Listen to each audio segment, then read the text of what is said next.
John Harvey Kellogg. ¿Se acuerdan? John Harvey Kellogg era un importante doctor y cuando él se desvió de la verdad, el Señor le dio una misión a su mensajera para que los confrontara. Y esa confrontación terminó en la pérdida de dos edificios grandes, en la pérdida de una fábrica, en la pérdida de una clínica. Pero si no se hubiese tomado esa decisión, nuestro movimiento se hubiese visto contaminado por las teorías panteístas que tenía este doctor. Entonces, muchas veces el Señor le mostraba los dos panoramas, no solamente una visión, sino que le mostraba dos situaciones contrastantes. También, como les mencioné, había informaciones personales, por eso muchas cartas no se han publicado. Y algo que es muy clave y que alguna vez estudiamos aquí, era que el Señor muchas veces le daba principios que eran avanzados para su época. Por ejemplo, nosotros, gracias a la visión que tuvo el Ellen G. White en cuanto a los gérmenes y al cuidado y la higiene personal, mucho antes de que Louis Pasteur en Francia descubriera la pasteurización, que es el proceso de hervir la leche, mucho antes de eso, ya en nuestro sanatorio ya se estaba hirviendo la leche. ¿Gracias a qué? A que el Señor le mostró eso a su mensajero. Entonces, muchos principios avanzados para su época fueron presentados también a la hermana White. Si bien es cierto, esas cartas no se publicaron muchas veces. A veces el Señor le instruía a ella que debía reprender el pecado de alguien y debía decírselo. Esas cartas llegaron a la persona en su momento previo e incluso a algunas se les sacaron los trapitos sucios al sol delante de mucha gente. A veces Ellen G. White cogía y le decía: el Señor me ha mostrado que usted hizo tal cosa, o que usted está diciendo tal cosa, o que usted y delante de los hermanos, algunos actualmente incluso hay algunos predicadores que tienen un lenguaje fuerte y que usan el púlpito como para darle riesgo a los hermanos, se apoyan en esta actitud que tuvo Ellen G. White.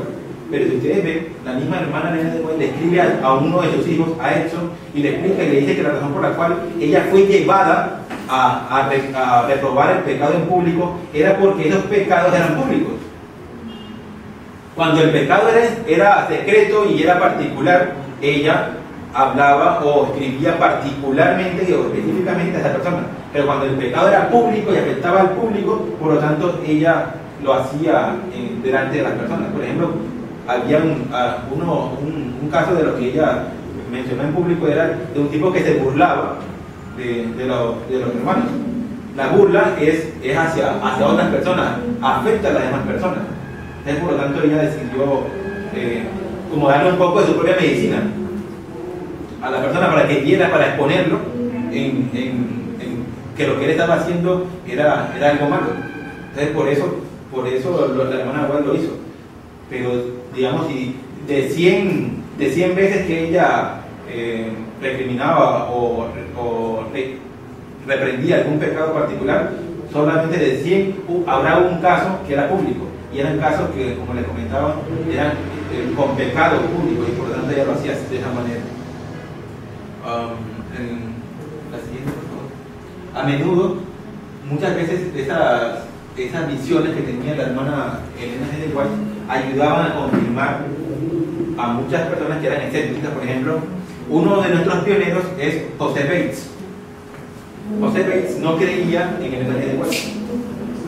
Hasta que un día Ellen G. White tuvo una visión delante de él. Incluso es una visión donde ella menciona que está viendo un planeta que tiene varias lunas, y como José Bates sabía de astronomía, y él identifica qué planeta es y todo eso, y entonces cuando sabe que, por ejemplo, en la época de Ellen G. White eso no era sabido, él era un investigador, y el hecho de que Ellen G. White lo estaba viendo, para él fue una prueba de la autenticidad del mensaje. Otro caso fue el de Daniel Bordeaux. Daniel Bordeaux era un muchachito de 20 años. Él vivía en Canadá y era bautista. Su familia se convirtió al adventismo. Y entonces, cuando, imagínense un pastor bautista que miembros de su familia se vayan para otra iglesia, entonces él regresa a Estados Unidos a tratar de que su familia vuelva a ser bautista. Y lo que sucede es lo contrario. Le muestran la verdad acerca del sábado, la verdad acerca del santuario y todo eso, y él termina convirtiéndose en adventista. Pero acepta todo, el sábado, acepta todo del santuario, pero menos el don de profecía. Él dice que eso es como tener a una María dentro de la iglesia. Sí, algo así como tener una Virgen. Él decía que no podía. Y entonces lo que hacen la familia de él es que le dice, pero creo que antes de cerrarte a no creer en la hermana Elena de White, ¿por qué no vas a un culto, hablas con ella, trata de verla para ver si antes de llegar a esa conclusión? Y efectivamente él va, pero él tiene muy marcado el hecho de que nadie puede recibir visiones del Señor, que eso era eso se cerró en el Antiguo Testamento y que profetas modernos no eran factibles entonces, y mucho menos una mujer, decía él. Entonces lo que él hace es que él va al culto, y justo en ese culto Elena de White tiene una visión. Entonces la familia de él le dice, pero mira, para que veas que en realidad ella no está respirando. Y el muchacho coge y le tapa la nariz por 10 minutos a Elena de White. Es como un Santo Tomás moderno, y a pesar de eso, a pesar de taparle durante 10 minutos y ver que ella ni siquiera cambiaba de color, ¿qué hizo? Cogió y le tocaba la espalda para ver si respiraba, para ver si había algún movimiento, y tampoco. Entonces a veces Elena de White, digamos, apuntaba hacia un lado y él trataba, mientras Elena de White apuntaba hacia un lado, él con sus dos manos se posaba sobre la mano de Elena de White tratando de bajarla o doblarla, y no daba. Al finalizar, después de hacerle todo lo que le hizo, fue que dijo, no, sí, esto es del Señor. Ya al final fue que fue que le cayeron rayos. Incluso mucha gente creía que las visiones de Elena de White eran producto de una posesión demoníaca. Y entonces ellos decían que si se ponían a leer la Biblia y a cantar, ese espíritu se iba a ir. Y trataban de acallar a la visión de Elena de White, tratando de orar y eso. Y al contrario, más bien la oración lo que hacía era promover la visión. Muchas de las visiones de Elena de White se dieron fue cuando estaba precisamente orando. Es una prueba más de cómo el origen de esas visiones en realidad es un origen divino. Muchas de las visiones las tuvo mientras estaba orando. Y cuando la Biblia, la que pesaba 8 kilos, ¿no? Ah, sí. Unas 4 horas. Cuando lo intentaron hacer hombres fuertes, no duraron ni media hora. Este es un caso de un hermano. Este hermano que se llamaba Stephen Smith, él fue fraternizado porque él comenzó a decir que Guillermo Miller tenía un error de 10 años, y entonces el Cristo no iba a venir en el 44 sino en el 54, y la hermana White le trató de decir que no fijara fecha y ese tipo de cosas, y lo que hizo el hermano fue ponerse bravo con Elena de White, y la hermana Elena de White hizo que escribió una carta muy bonita, pero él, como le tenía rabia, cogió, la cerró, la metió en un baúl y nunca la vio.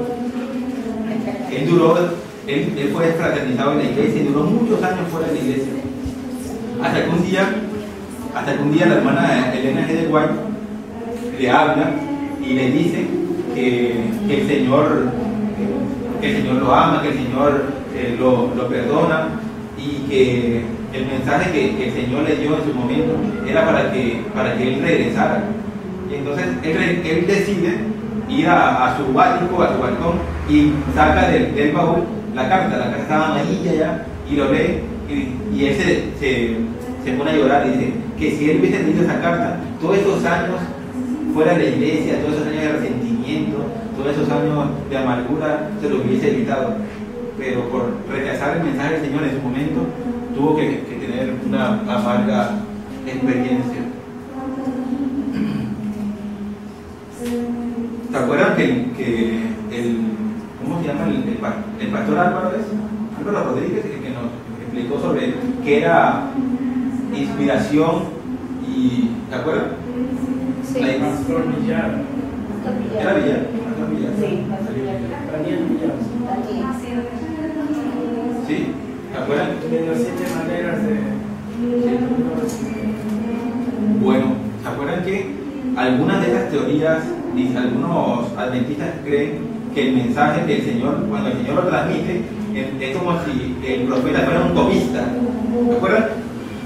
Que el Señor lo que hace es como dar un dictado y que el profeta lo que hace es tomar dictado.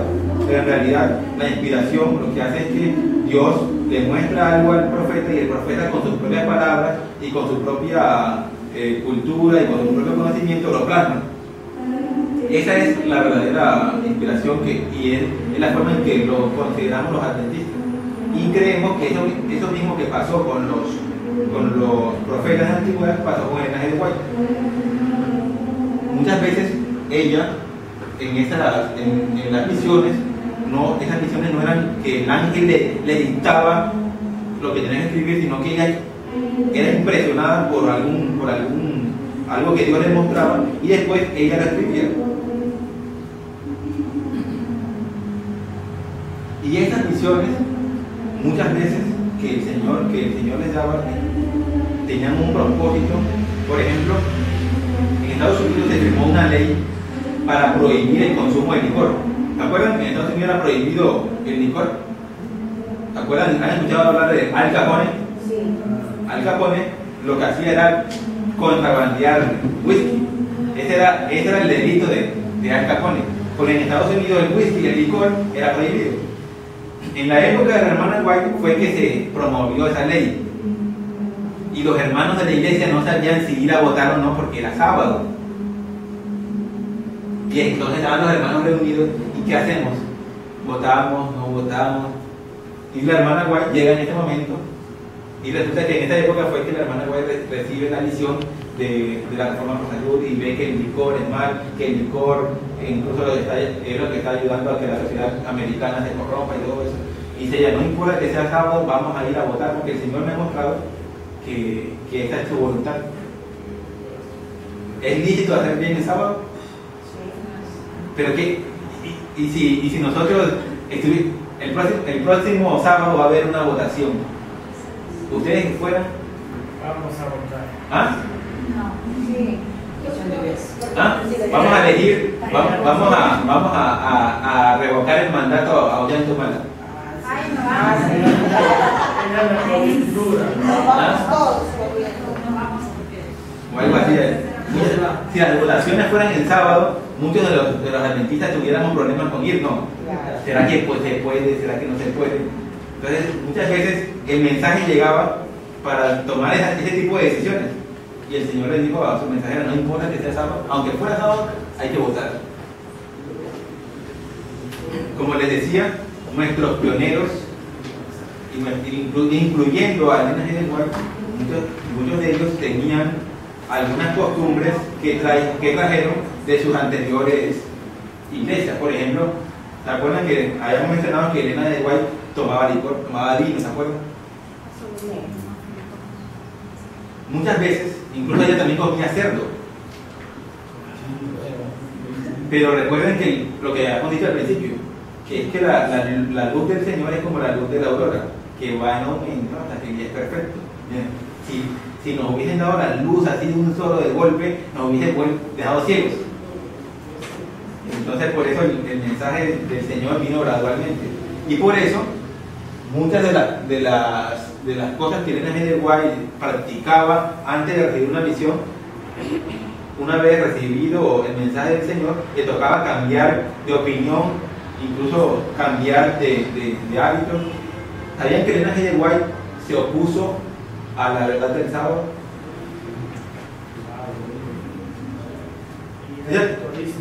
Claro. Cuando ella escuchó hablar a José Bates y a Raquel Watts sobre el sábado, ella ese día no aceptó esa verdad y en la noche habló con el esposo y ella decía: me parecen muy buenas personas, me parecen muy consagrados, pero hacen son como muy fanáticos con ese cuarto mandamiento, ¿no crees? Le decía el esposo, son como muy fanáticos, me parece, ¿no? Y hacen tanto énfasis en ese cuarto mandamiento, y después cuando el Señor le muestra que las 2 tablas de la ley y el cuarto mandamiento con una luz supremamente brillante, y ella cuando entiende que no es que sea fanatismo, sino que en realidad el cuarto mandamiento tiene una luz especial, que el cuarto mandamiento es especial, y después ella le toca aceptarlo. Entonces el profeta crece en sabiduría, y muchas de las cosas que ella practicó antes de una visión son cosas que iban gradualmente creciendo. Por ejemplo, los profetas del Antiguo Testamento también se equivocaban. El caso de Natán. ¿Se acuerdan del caso de Natán? ¿Qué se acuerdan de esa historia? Cuéntenos. Veas todo lo que está en tu corazón. David le preguntó, ¿no? Quiero edificar una casa a Jehová, ¿no? Sí. Pero sin consultar a Dios. Y él le dijo, sí, ve, haz lo que hay en tu corazón. ¿Y qué pasó esa noche? Soñó y le dijo, no, tú no puedes hacerlo porque has derramado mucha sangre. ¿Qué hubiese podido opinar David de ese profeta? Por un momentico, ayer me dijiste que sí, hoy me dices que no. Entonces, ponte de acuerdo, Dios no es hombre para que varíe. ¿Acuerdan ese? Que Dios no es hombre para que cambie. Y entonces, ¿tú eres profeta o no eres profeta de Dios? Pero ahí habló pues como humano, ¿no? Claro. Claro, no tenía la instrucción de Dios en la cámara, decía. Exacto. Muchas veces, eso pasó también con la hermana White. Claro, muchas veces. Incluso cuando le preguntaron sobre el cerdo, antes de la visión de la reforma por salud, ella dijo que si Dios hubiese prohibido comer el cerdo, ya ella hubiese tenido alguna visión acerca de eso. Ella le dice que sí se puede comer cerdo. En esa carta al hermano le dice que sí se puede comer cerdo. Y después ese hermano escucha a la hermana Guay diciendo que comer cerdo es malo. Y entonces, pero hermana, póngase de acuerdo. Pero en realidad es por lo que le digo que, y no solamente él, por ejemplo Juan el Bautista cuando llegó a Jesús le dijo: este es el Cordero de Dios. Pero cuando estaba en la cárcel le mandó a preguntar a Jesús: ¿eres tú el Cordero de Dios? ¿Eres tú el que estamos esperando? Primero dijo: tú eres el Cordero de Dios. Estaba dudando. Claro. Los profetas son humanos, los profetas se equivocan, los profetas sienten miedo, los profetas son débiles, los profetas crecen en sabiduría. Ella nunca habló de ser infalible. Dice: me era muy penoso decirles a los que andaban en error lo que se me había mostrado respecto a ellos. Qué vergüenza para ella tener que decirle a alguien que le haya dicho que sí se podía comer cerdo, después tener que decirle no se puede. Era muy penoso, era vergonzoso, pero le tocaba hacerlo. El profeta. Segunda que Elena venía de otra iglesia, donde tenían un cerdo. Claro. ¿No? Y ella no había leído lo que dice Isaías 66:17. Claro. Los que se santifiquen y se purifiquen en los huertos unos tras otros, los que comen carne de cerdo, de puerco, culebra, de ratones o cuyos con lo mismo, juntos serán salados. Esta es la versión actualizada. Incluye el cuy.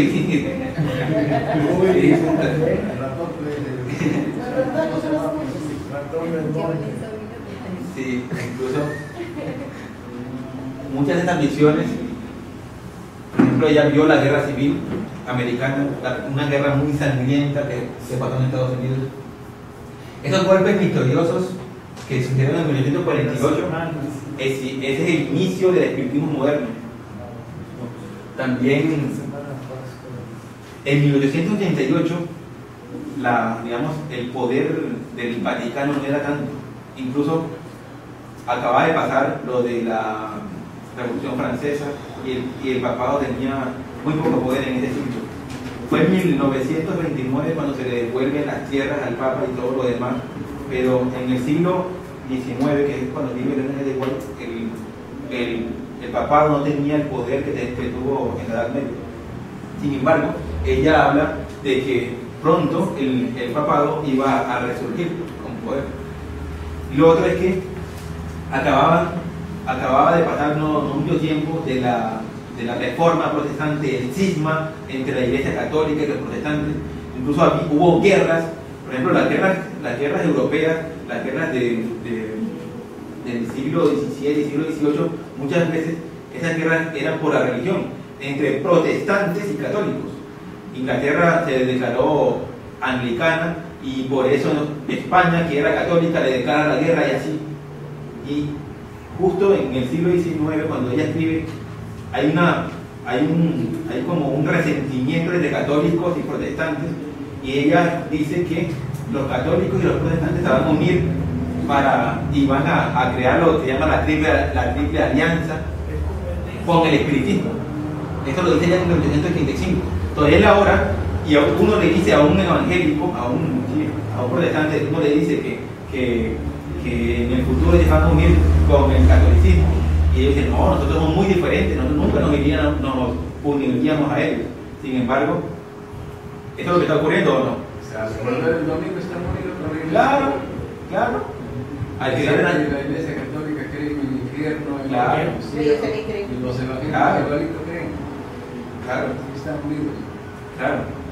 Pero ahora más que nunca, pero en el siglo XVIII había, como le digo, un rencor, un odio. Es como que era imposible entre peruanos y chilenos, a pesar de que han pasado ya muchos años, todavía existe cierto resentimiento. Sí. ¿Qué pasaría si yo les dijera a ustedes que el Perú se va a unir con Chile y van a formar un solo país? ¿Qué pensarían ustedes? Que se lleguen ¿Cómo? ¿Que tendrán que? Se lleguen contra Colombia. Es lo mismo, la misma situación. Es como decirle, la hermana White decir en esa época que católicos y protestantes se iban a unir, es como decir que peruanos y chilenos iban a formar una sola nación. Y es lo que quiero decir, era impensable, era muy fuerte lo que ella estaba diciendo. Sin embargo, hoy en día eso es casi una realidad. El Concilio Mundial de Iglesias tiene ya representación de casi todas las iglesias protestantes.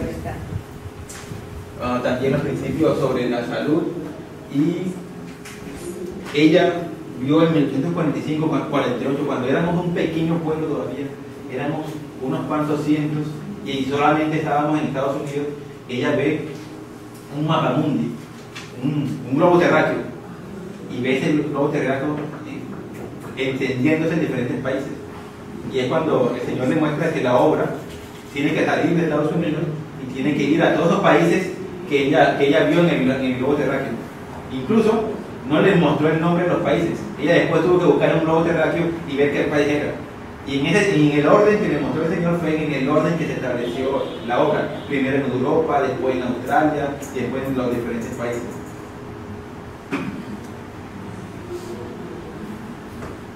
Ya este lo habíamos hablado. ¿Ustedes se acuerdan de ese caso de un hermano que era tesorero allá en Australia y que pertenecía a una secta, a una logia masón? ¿Sí se acuerdan? Que hizo el movimiento de la mano. Ok, esta es otra prueba más de cómo se hace llamar Elena G. de White. ¿Alguna vez ella se hizo llamar profeta? La profetisa del Señor. La mensajera del Señor dice: no soy una profetisa. ¿Qué le pregunto? ¿Se acuerdan cuando a Juan el Bautista le dijeron que si era profeta? ¿Se acuerdan? ¿Qué respondió Juan? Sí, que prepara el camino. ¿Se acuerdan? A Juan el Bautista le preguntaron que si él era el profeta Elías, el profeta que había de venir, la profecía, que si él era el profeta. ¿Qué dijo Juan el Bautista?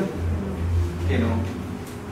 Y cuando le preguntaban a Elena de White, ¿es usted una profetisa? Ella decía, no soy una profetisa, no pretendo serlo, no pretendo ser una dirigente, pretendo ser simplemente una mensajera de Dios. Y esto es lo que alguna vez he pretendido. ¿Por qué no he pretendido ser profetisa? Porque en estos días muchos osadamente pretenden ser profetas. ¿Recuerdan lo que les decía en el tiempo de Elena de White? Incluso previo a ella, muchas mujeres también decían haber tenido visiones y eso estaba desprestigiado. Decir ser profeta en la época de Elena de White era muy desprestigiado porque había muchos falsos profetas, había muchas personas pretendiendo serlo. Incluso en 1844 fue cuando murió José Smith, el profeta de los mormones, y otros muchos profetas se levantaron en esa época. Dice, porque mi trabajo influye mucho más de lo que significa la palabra profeta. Normal. Por ejemplo, Moisés es el gran profeta de los israelitas. ¿Cuántas profecías dio Moisés? ¿Alguna vez ustedes han leído una profecía de Moisés?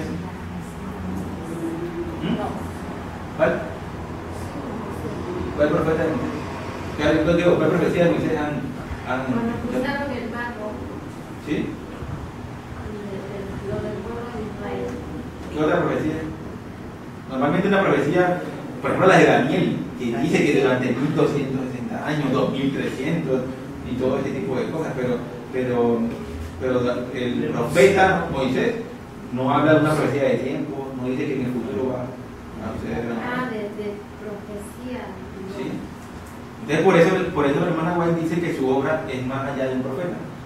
Porque si ustedes ven, de las 100.000 páginas que escribió Elena de White, de las 2.000 visiones, algunas sí tienen un contenido profético, un contenido para el futuro, pero muchas de las cosas que ella vio y de las cuales escribió, en realidad es para corregir errores, para fortalecer la teología adventista, para tomar decisiones acertadas, mucho más que profecías. Por eso ella se dice a sí misma como mensajera del Señor y no como profeta. Eso también refleja mucho la humildad que ella tenía.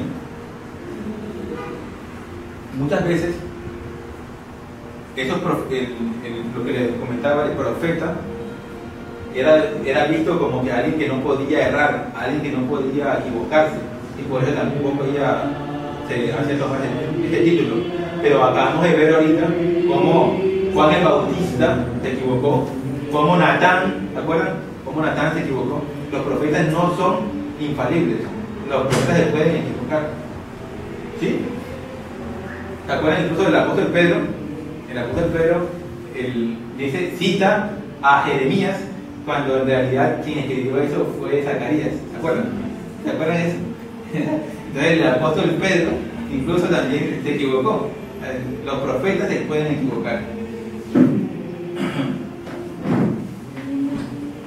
Muchos de esos propósitos del mensaje, la mensajera del Señor recibió esos mensajes no como para crear nuevas doctrinas, no para crear nuevas creencias, sino para fortalecer el estudio de la Biblia misma y fortalecer alguna creencia que ya hayamos investigado en la Biblia.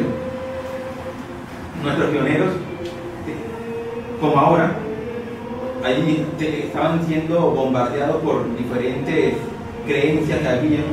Por ejemplo, había un hermano que era metodista, había uno que era se peleaban.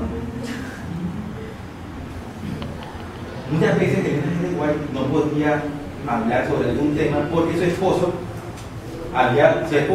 digamos, quería imponer, él tenía alguna concesión, digamos, él decía que el pueblo pequeño era tal cosa, o sobre todo sobre Daniel 11. Daniel 11 decía que el rey del norte era Turquía, y Urias Smith decía que no era Turquía, sino que era el Imperio Otomano. Si la hermana White decía que era Turquía, entonces decían, es porque el esposo, o era para favorecer al esposo, o O imagínense que el esposo, después de haber dicho y defendido eso, la hermana White al decir que no eran, entonces él se vuelve a poner bravo con ella. ¿Cómo es posible que me hagas quedar mal? ¿Y por qué no me has dicho eso? ¿Sí? Para evitar ese conflicto. ¿Por qué no me apoyaste? Muchas veces la hermana White no, en sus escritos no menciona algo muy textual sobre ciertos tópicos que eran conflictivos en esa época para no herir sus sensibilidades.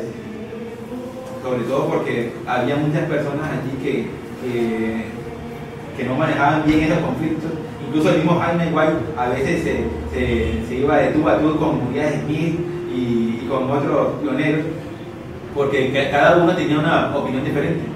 Sin embargo, algo que sí sucedía era que, digamos, al finalizar, cada uno tenía una opinión diferente, pero la mensajera del Señor se le daba una visión y al final, cuando ella contaba sobre esa visión, aún las personas que tenían una opinión diferente aceptaban la verdad del Señor. Ese era el propósito que tenía en ese momento esas visiones.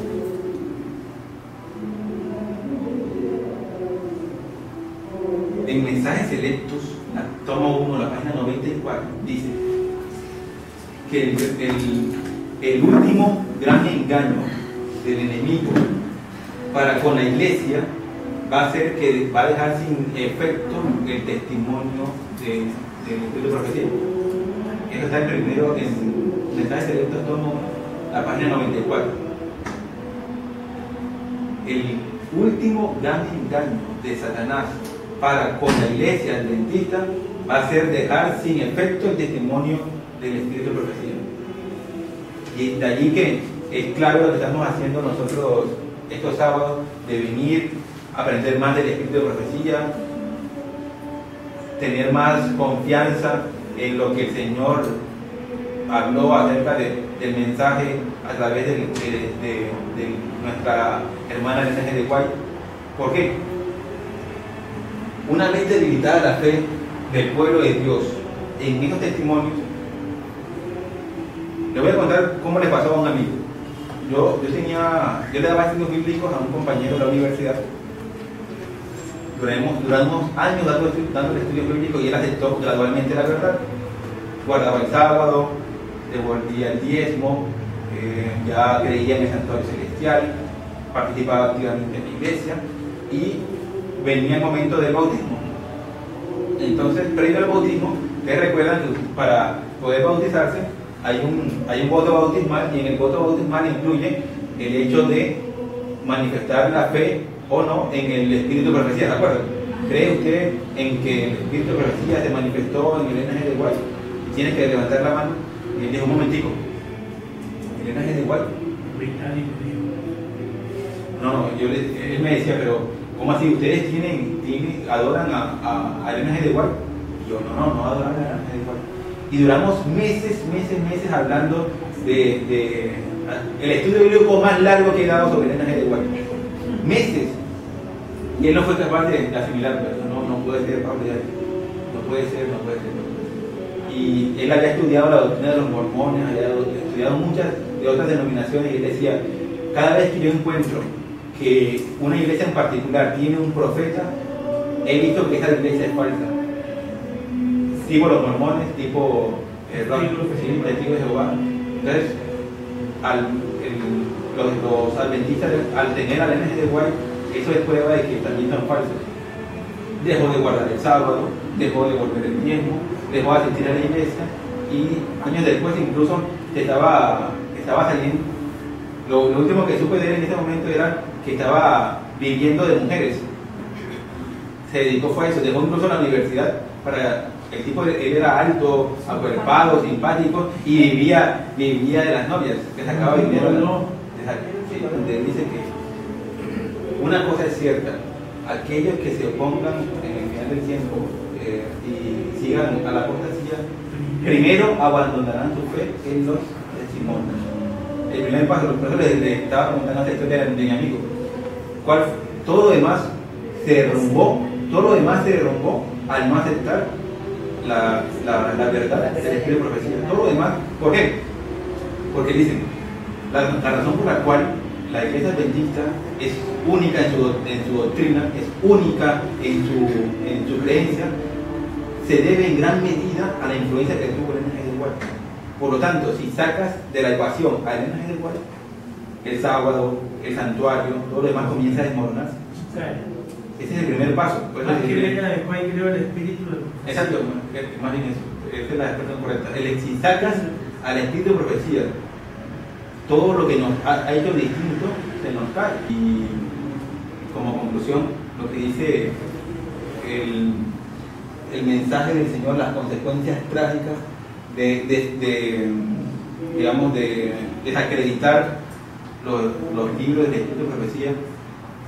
Incluso hay otra forma que es no solamente atacándolos, sino descuidándolos.